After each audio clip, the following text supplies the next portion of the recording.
आपल्यासोबत सूर्यवंशी सर यांच्या पत्नी देखील आपल्यासोबत आहेत। ताई, काय नाव आहे तुमचं? जयश्री सूर्यवंशी। बरं ताई, काय सांगायचं आहे, कारण 29 वर्ष सरांची सेवा या ठिकाणी झालेली आहे, तर एक जीवनसाथी म्हणून काय सांगायचं आहे सरांबद्दल? कारण या ठिकाणी संसारामध्ये अनेक गोष्टी घडत राहतात आणि त्या या ठिकाणी सुख असेल दुःख असेल अशा घटनेला तोंड देत आपण इथपर्यंतचा प्रवास पूर्ण केला आहे। काय सांगावं असं वाटतं सरांबद्दल? बोला बोला। ते खूप चांगले आहेत। त्यांनी सर्वांची काळजी घेतात। शाळेची सुद्धा मनापासून त्यांनी सेवा केलेली आहे। घरी सर्वांची काळजी घेतात। आईची, भावाची, लेकरांची, माझी सुद्धा त्यांनी कशात कमी भासू दिली नाही। कितीही त्यांना त्रास होऊ दे पण घरच्या सुविधा त्यांनी पूर्ण केलेल्या आहेत। सगळ्यांची काळजी सर घेतात। बरं, काय सांगायचं सरांबद्दल? कारण सरांसोबत अशा काय घटना घडल्या, एक पत्नी म्हणून या ठिकाणी तुम्हाला या ठिकाणी, कारण स्त्री म्हणलं की अनेक दुःखाला थोडं जर दुःख असलं ते दुःख जास्त वाटतं, आणि तुम्ही तर असे 3 ते 4 सरांबाबतीतच्या ज्या घटना घडल्या त्या खरंच म्हणजे डोळ्यात आसरू येणार त्या घटना आहेत। काय सांगायचे? तर कारण तशाही घटनेतून सर सावरलेले आहेत आणि निश्चित म्हणजे तुमचा आधार या ठिकाणी सरांच्या पाठीशी आहे म्हणून सर सावरलेले आहेत। काय सांगायचे? त्यांनी खूप मनापासून सगळ्यांची मनोभावनाने सेवा केलेली आहे। कशात कमी कधी भासू नाही। त्यांचा पगार नसतानाही त्यांनी सर्व घरी काही आणून द्यायचे, कशातही घ्यायची नाही। आपली प्रकृती ठीक नसताना सुद्धा त्यांनी खूप सगळ्यांची काळजी घेतलेली आहे। मुलींची समजा कोणती अडचण असेल त्यांचा मदत करायची, पण घरात कधी असं पगार वगैरे नाही म्हणून त्यांनी कधी हे केला नाही। सगळ्या मनातली लेखनाच्या इच्छा पूर्ण केल्या आहेत त्यांनी। म्हणजे आज पूर्ण कुटुंब सुखी आहे? हो, पूर्ण सुखी आहे। बरं ताई, मग या ठिकाणी ज्यावेळेस घरी कुटुंबामध्ये वाद होतात, कारण वाद प्रत्येकाच्याच घरी असतात, भांडं लागतच असतात, तर तशा परिस्थितीमध्ये मग कसं स्वतःला सावरायचं? कारण सरांचा स्वभाव हा रागीट स्वभाव आहे, मग एक जीवनसाथी म्हणून कसं सरांना तुम्ही सावरून घ्यायचं? रागीट आहेत पण खूप आतून मायाळू आहे। त्यांनी बोलतात पण तसे नाही आहेत। त्यांचा स्वभाव खूप चांगला आहे, म्हणजे मोकळा स्वभाव आहे त्यांचा? मोकळा स्वभाव आहे। तर काय वाटतं सरांना 10 पैकी किती गुण द्यायचे आज? 10 पैकी 10। अरे वा, 10 पैकी 10 द्यायचे आज? काय सांगायचं? आज सरांचं रिटायरमेंट आहे आणि इथून पुढचा वेळ हा पूर्ण आपल्यासाठी असणार आहे। खूप वाईटही वाटत आहे, खूप चांगलंही वाटत आहे। लेकरांची त्यांनी मनोभावनेने शाळेतल्या विद्यार्थ्यांची इच्छा पूर्ण केल्या आहेत। त्यांना दुखणं वगैरे आलं तर स्वतः घेऊन जायचे, कोणत्याही वेळेला, रात्र बघायची नाही, सकाळ बघायचं नाही, जायचे त्यांच्या ह्याच्यासाठी। सायकलीवर म्हणलं सायकलीवर, गाडीवर म्हणलं गाडीवर, रात्री कितीदा तरी त्यांनी गाडीवर एकटे आलेले आहेत। लेकरांना हॉस्पिटलमध्ये नेलेले आहेत त्यांनी। लेकरांना वह्या, पुस्तकं, कपडे वगैरे सगळं काही घेऊन दिलेले आहेत। राखी पौर्णिमा असो, शाळेचं झेंडावंदन असो, नखपॉलिश, मेहंदीची कोण किंवा काही पण असं, म्हणजे स्वतःच्या मुलाप्रमाणे त्यांनी विद्यार्थी जपलेले आहेत। हो, आता विद्यार्थी म्हणत आहेत तुम्ही जाऊ नका सर, आम्हाला हवे आहात तुम्ही, आता तुम्ही कधी येणार, आम्हाला तुमच्याशिवाय करमत नाही असं म्हणत आहेत। बघा, या ठिकाणी निश्चित सूर्यवंशी सर आणि त्यांच्या पत्नीशी आपण संवाद साधलेला आहे, कारण विद्यार्थ्यामध्ये एक आपुलकीचं नातं सूर्यवंशी सर यांनी जपलेलं आहे आणि तेच आपुलकीचं नातं विद्यार्थी या ठिकाणी त्यांना परत म्हणतात की सर तुम्ही जाऊ नका, तुम्ही इथंच राहा। हे जे कमवलेलं आहे ते सूर्यवंशी सरांनी कमवलेलं आहे, कारण विद्यार्थ्यामध्ये आपुलकी, प्रेम आणि आपलेपणाची भावना सरांनी विद्यार्थ्यामध्ये पेरलेली आहे आणि आपण जे पेरतो तेच उगवतो असतं।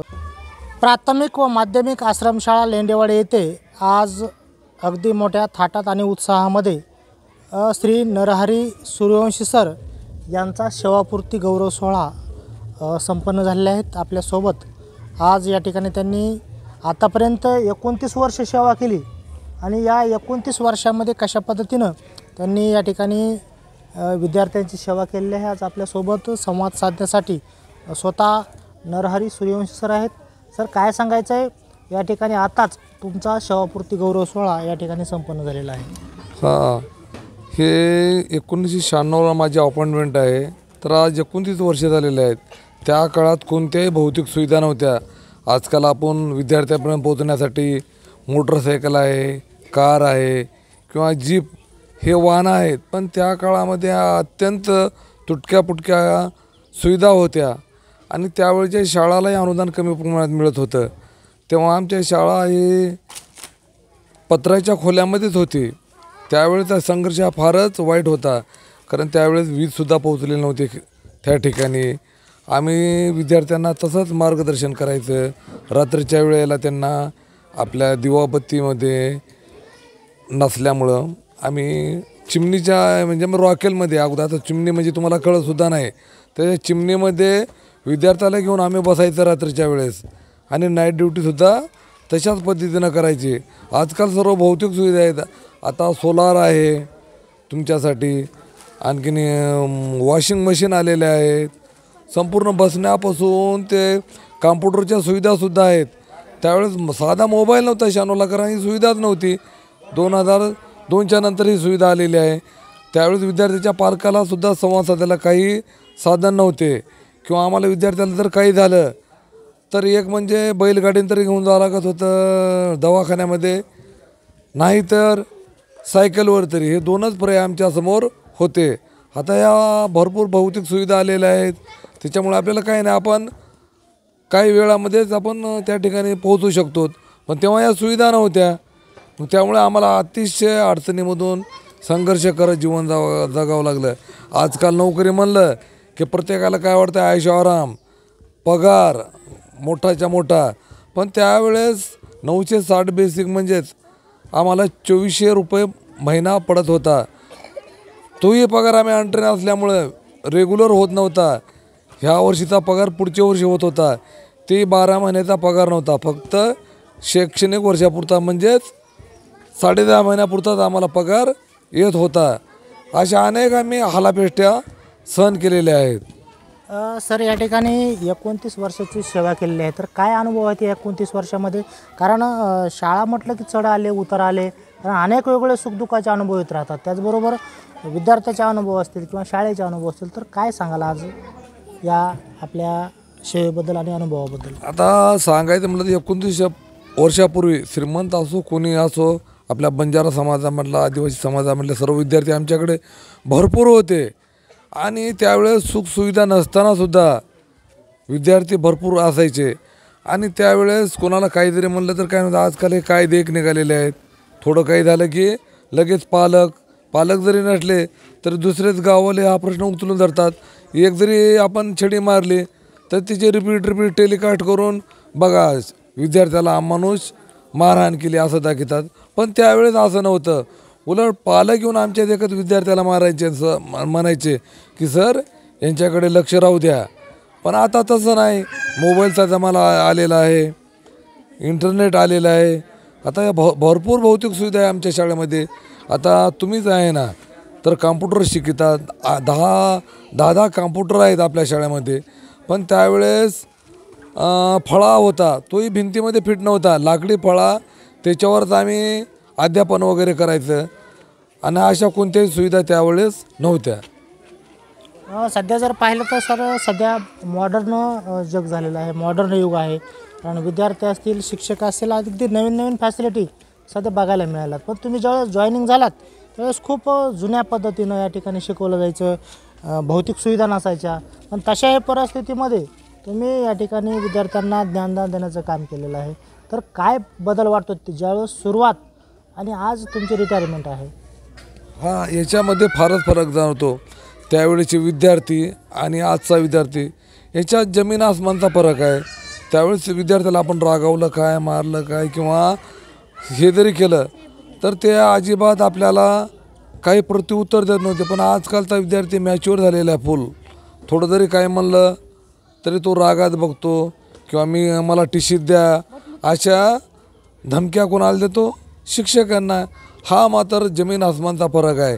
त्यावेळेस टीशी जरी देत असलं, नाही सर आम्हाला तुमच्या शाळेमध्ये शिकायचं असे म्हणत होते. आणि त्यावेळेस गुणवत्तासुद्धा होती. आता सुधारणा जरी झाल्या असल्या तरी स्वतःलाच याच्यावर आपल्याला काम करावं लागतं, कोणत्या शाळेमध्ये येऊन. आणि कॉम्प्युटर जरी आलं आणि कॉम्प्युटरचा आत्मा राहत नाही. आणि आपल्याला शिक्षक म्हणलं, विद्यार्थी आणि शिक्षक याच्यामध्ये सुसंवाद पाहिजे, एकमेकांमध्ये जिव्हाळ्याचं नातं पाहिजे, तरच विद्यार्थी भविष्यात चांगला घडू शकेल. नाहीतर आपण त्यांना ज्ञानदान देऊन फायदा नाही. समाजामध्ये कसं राहावं, कसं मिसळावं, त्यांच्या संपूर्ण सर्वांगीण गुणांचा विकास करायला पाहिजे. परंतु आजकालच्या मोबाईलमुळं हा संपूर्ण विकास खुंटलेला मला दिसतो. बरं, आज 29 वर्षामध्ये या ठिकाणी शाळेमध्ये अनेक वेगवेगळ्या घडामोडी झाल्या. तर तुमच्या बाबतीमध्ये या ठिकाणी विद्यार्थ्यांना ज्ञानदान करत असताना असे काही अनुभव आपल्याला आलेले असतात की ते खूप जिव्हाळ्याचे असतात. असा एखादा प्रसंग सांगा की त्या प्रसंगातून आपल्याला खूप काही शिकायला मिळालं किंवा सहकार्याला देखील खूप शिकायला मिळालं. तर याच्यामध्ये सांगायचं म्हणजे आता ही आश्रमशाळा म्हणल्याच्या नंतर निवासी विद्यार्थी राहतात आणि निवासी विद्यार्थी म्हणलं की त्यांचे पालक वगैरे हे शाळेपासून दूर असतात आणि त्यांची सर्व व्यवस्था आम्हालाच करावं लागते. झालं असं की पावसाळ्याचे दिवस सुरू झाल्यामुळे तर गॅस्ट्रोची साथ सुरू झाली. तेव्हा मग असा हृदयविद्रावक प्रकार घडला. नदीला पूर आलेला, विद्यार्थ्याला संडास उलट्या होत आहेत. मग त्या काळामध्ये आम्ही तसंच शिक्षकाने पाण्यामधून रस्ता काढत काढत परळी गाठली, विद्यार्थ्याला आपल्या खांद्यावर घेऊन. कारण त्यावेळेस संपूर्ण याच्या सुविधा नव्हत्या. आता जशा भौतिक सुविधा आहेत, कार येते, ऑटो येते. त्यावेळेस असं एकच टाईम आमची बस यायची 12ला परळीला जायला, त्याच्यानंतर 6लाच असायची आणि ती तर बस निघून गेलेली होती. तशाच पद्धतीने आम्ही विद्यार्थ्याला आमच्या खांद्यावर टाकून दवाखान्यामध्ये घेऊन गेलो आणि संपूर्ण शिक्षकांनीसुद्धा सहकार्य केलं. आणि आम्हाला संपूर्ण विद्यार्थी म्हणजे आपल्या घरचा अविभाज्य अंग वाढतात आणि आणखीन वाढतात.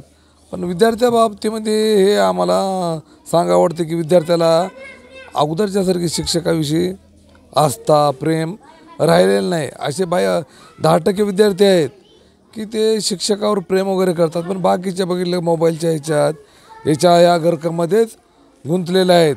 आणि त्याच्यामुळं त्यांच्या मोबाईलच्या वापरामुळं शैक्षणिकसुद्धा ऱ्हास होत आहे.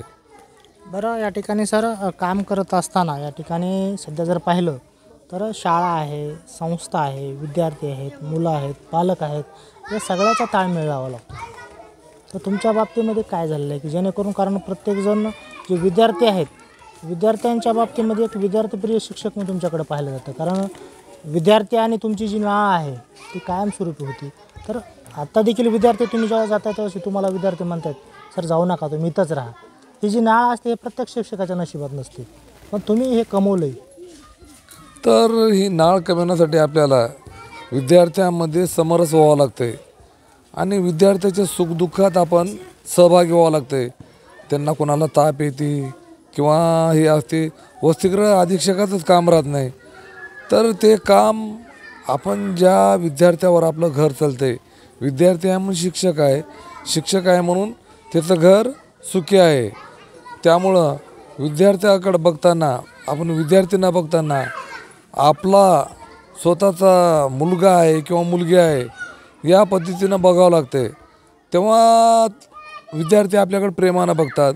एखाद्याला पेन कमी आहे, वही कमी आहे, अनेक अडचणी असतात. पालक म्हणतात बा आम्ही देतो किंवा त्यांना आणून देऊत, पण ते यांच्यापर्यंत पोहोचू शकत नाहीत. 8 दिवसाला येतात. कोणाचे ऊस तोडायचे पालक असतात, कोणी विटेभट्टीवर काम करणारे असतात. मग त्यावेळेस आपल्याला पालक व्हावं लागते. प्रत्येक गोष्ट संस्थेवरच ढकलून चालत नाही. संस्थेला एखाद्या वेळेस थोडा उशीरसुद्धा होत राहतो ना, वया वगैरे आणला, मग त्यावेळेस आपण आणून द्यायला पाहिजे. नाही तर माझ्या खिशाला झळ लागली असा विचार करता कामा नये.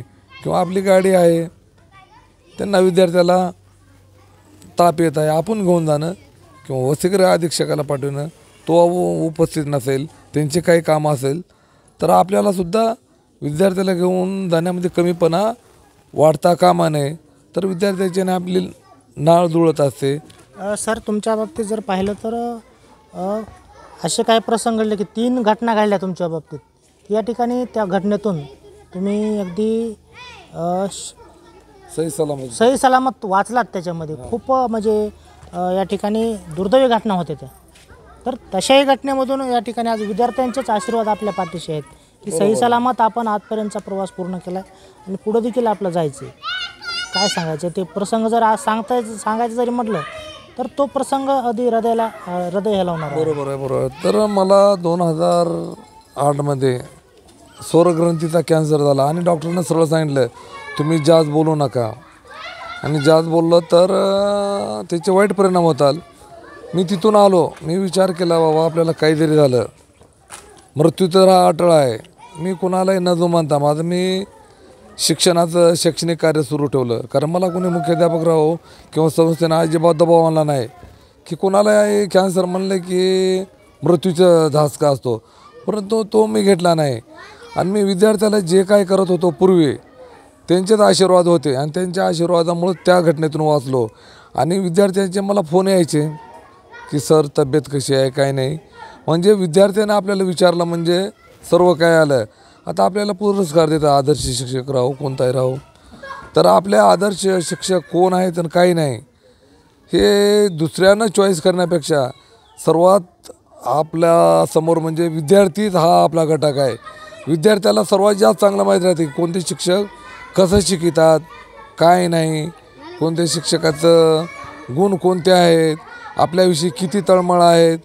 आणि आपल्याला मुख्याध्यापक संस्था याच्या सर्टिफिकेटशिवाय विद्यार्थ्याची पोचपावती मिळणे हे सर्वात मोठं घटना आहे. मी अशा 3 घटनेतून वाचलेलं आहे. नांदेडला जाताना ॲक्सिडेंट झाला, त्याच्यातूनसुद्धा मी सही सलामत सुटलो. आता काल परवासुद्धा माझा ॲक्सिडेंट झालेला होता, केवळ हेल्मेटमुळे मी वाचलो. आणि माझं दैव बलत्तर आणि विद्यार्थ्याचे आशीर्वाद, मी याच्यातून सर्व वाचण्यामध्ये मी विद्यार्थ्याचेच आशीर्वाद मी मानतो. बरं, आता 29 वर्ष सेवा करून आपण या ठिकाणी रिटायर होत आहेत, तर येणाऱ्या काळात काय करायचं की जेणेकरून आपलं राहिलेलं जीवन या ठिकाणी समाजसेवेसाठी असेल किंवा ज्या आपल्या मनात ज्या असतात गोष्टी ठरवलेल्या त्या आपण केलेल्या नसतात किंवा आपला वेळ भेटत नसतो, पण आता हा वेळ पूर्णपणे आपल्याला भेटणार आहे. बरोबर आहे. फिरण्यापेक्षा विद्यार्थ्यांमध्ये जो वेळ जातो तो कुठंही जात नाही. आणि विद्यार्थ्यांसोबत आलं म्हणलं आपल्या वेळेवर जेवण होत राहते, कारण सकाळी शाळा भरणे वेळेवर असते, दुपारची मध्यंतर वेळेवर असते आणि शाळा वेळेवर सुटते. त्याच्यामुळं आपल्याला जेवणाच्या सोयीसुद्धा ह्या विद्यार्थ्यामुळेच वेळेवर मिळतात. आणि त्यामुळे काय होतं आहे आपलं शरीर सुदृढ राहते, कारण वेळेवर जेवण हे सर्वात मोठा अविभाज्य अंग आहे. आता शाळा जरी मी नसलो तरी अनेक भटक्या जमातीचे विद्यार्थी आता सोयाबीन काढायला आमच्या घाटनांदूरजवळ येतात, त्यांना जाऊन बिन आपण शिकू शकतो, कारण शाळेमध्ये शिक्षण राहत नाही. बरेच बाहेरगावून आलेले असतात किंवा आउट ऑफ स्टेटचे सुद्धा मुलं आलेले असतात, त्यांना आपण 12 कोणती जरी शिकली, कारण हिंदी हा कंपल्सरी असतो, तरी त्याच्यात मला समाधान मिळणार आहे. आणि शाळेतून जरी गेलं तर यांच्या अडीअडचणीला मी केव्हाही तत्पर उभा राहणार आहे.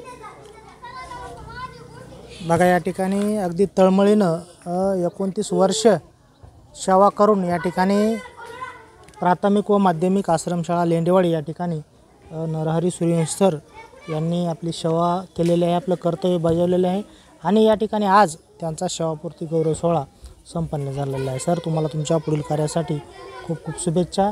तर ही होती या ठिकाणी एक आज ज्यांचा सेवापूर्ती गौरव सोहळा संपन्न झाला असे नरहरी सूर्यवंशी सर. निश्चितच तुम्हाला ही मुलाखत आवडली असेल तर अशाच काही खास मुलाखतीमध्ये भेटूयात. तोपर्यंत पाहत रहा न्यूज महाराष्ट्र वन चॅनल.